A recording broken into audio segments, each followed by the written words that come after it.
अनेक अडथळे पार करत लालपरी खल्ल्याळ गावांमध्ये पोहोचली।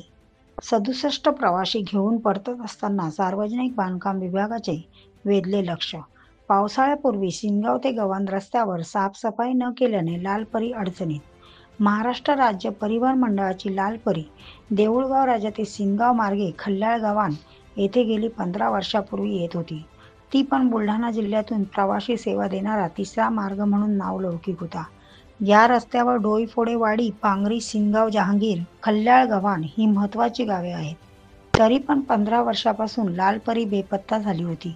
निमित्त होते अर्निंगचे। महाराष्ट्र सरकारमधील तत्कालीन उपमुख्यमंत्री एकनाथ शिंदे यांनी महिलांसाठी 50% सवलत तर 75 वर्षावरील ज्येष्ठ नागरिकांसाठी मोफत सेवा उपलब्ध केली।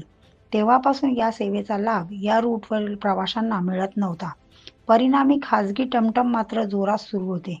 काही काळ तर अपघातात जबर जखमी होऊन छद्म सुद्धा मिळत नव्हता। सिंदखेड राजा विधानसभा मतदारसंघाचे आमदार मनोज नंदाताई देवानंद कायंदे यांनी या समस्येकडे लक्ष वेधले आणि एक कॉल प्रॉब्लेम सॉल्व्ह होत चिखली डेपोची लालपरी चालक UR काकडे, महिला वाहक RS भागिले या जेव्हा देऊळगाव राजावरून खल्ल्याळ गावांकडे जाण्यासाठी निघाले तेव्हा पांगरी माळी येथे चालक वाहक यांचे औक्षण करून स्वागत करण्यात आले। सिनगाव जहांगीर येथे ग्रामपंचायत तंटामुक्त समिती आणि सोसायटीचे चेअरमॅन व ग्रामस्थांनी चालक वाहकांचे स्वागत करून पेढे भरून आनंद साजरा करण्यात आला। तर खल्ल्याळ गव्हाण येथे माजी सरपंच बद्री दंदाले यांच्या सह उपस्थितांनी डफडे लावून लालपरीला ऊस बांधून फटाक्यांच्या आतिषबाजीत चालक वाहकांचे औक्षण करण्यात आले। लालपरीच्या स्वागतासाठी रूटवरील ग्रामस्थांनी दिवाळी साजरी करण्याचा आनंद लुटला आणि महायुतीच्या सरकारला धन्यवाद दिले। सिनगाव फाटा ते खल्ल्याळ गावांपर्यंत सार्वजनिक बांधकाम विभाग बुलढाणाच्या देऊळगाव राजा विभागाने पावसाळ्यापूर्वी साईड आणि रस्त्यात येणारी झाडे न तोडल्यामुळे अपघातास तोंड फुटेल एवढे मात्र नक्की। प्राईम मीडिया 24 साठी प्रभाकर मांटे, बुलढाणा।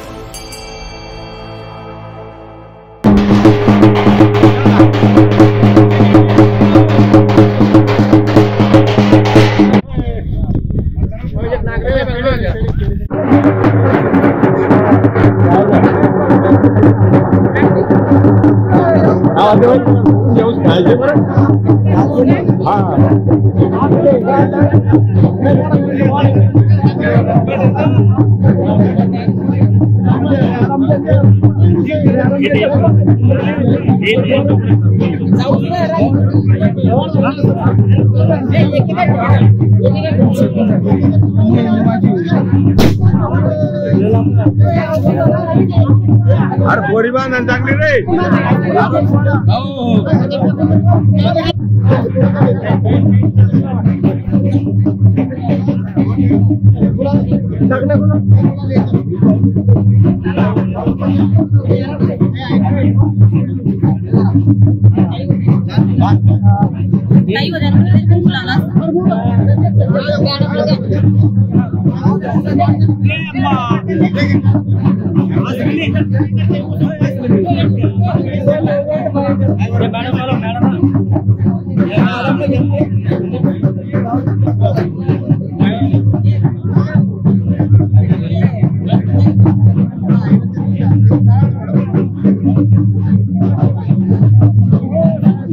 बिल्ला नहीं का बिल्ला